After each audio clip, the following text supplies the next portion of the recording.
Welcome back. Let's bring you this story now. A 10th person has died in hospital after a horror crash on the N3 highway. The 12th vehicle pileup took place near the Barry Marais off-ramp yesterday. Gauteng police have opened culpable homicide cases as well as reckless and negligent driving. Let's get more on this particular story now from Gauteng police spokesperson, Mr. Kay Makhubele. Mr. Makhubele, thank you very much for your time. Firstly, could you tell us how this accident actually happened or what caused it? Thank you very much, Goli. We have opened a case of culpable homicide to investigate as to determine what actually transpired. Because when we were called yesterday, we found out that there were a pile of cars which were involved in an accident. Some were bent, and that is where we discovered that there are about 9 casualties at the scene.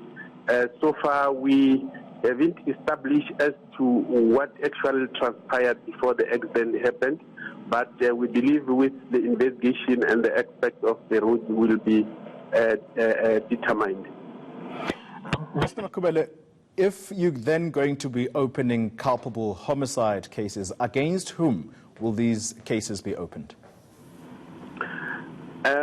Where there is an accident and someone dies, a case of culpable homicide has to be opened, irrespective of not knowing what actually transpired. But with the investigation, that is what will be determined as actually what was the cause of the accident and who was wrong, if there is anyone who was wrong.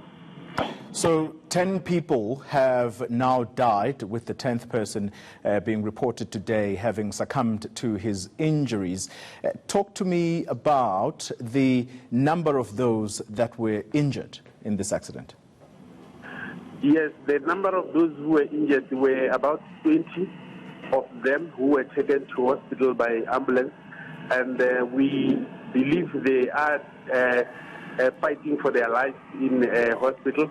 As indicated, that one was reported dead in hospital, and we are going to follow it up as to how many are still at the hospital, how many are out of the hospital. It's a very strange accident, Mr. Makhubele. Have you ever seen anything like this before, where 12 vehicles basically just ram onto each other? How does this come about? Yes, indeed. It's what we are trying to establish as to what actually happened to come to that point where the pile of cars got to the accident in the same time, in the same place. But we believe with the investigation which we are trying to establish, it will be revealed as to what happened. Yeah. Recklessness is also another charge that you'll be looking at. Any indications yet of who may have been responsible for reckless driving? Remember, when we open a culpable homicide, all the circumstances of the incident will be looked at. If there is someone who was reckless during that period, indeed, those cases are going to be investigated. All right. Thank you very much for that update. Kay Makhubele, he speaks for the South African Police Service on that 12th vehicle pileup on the N3.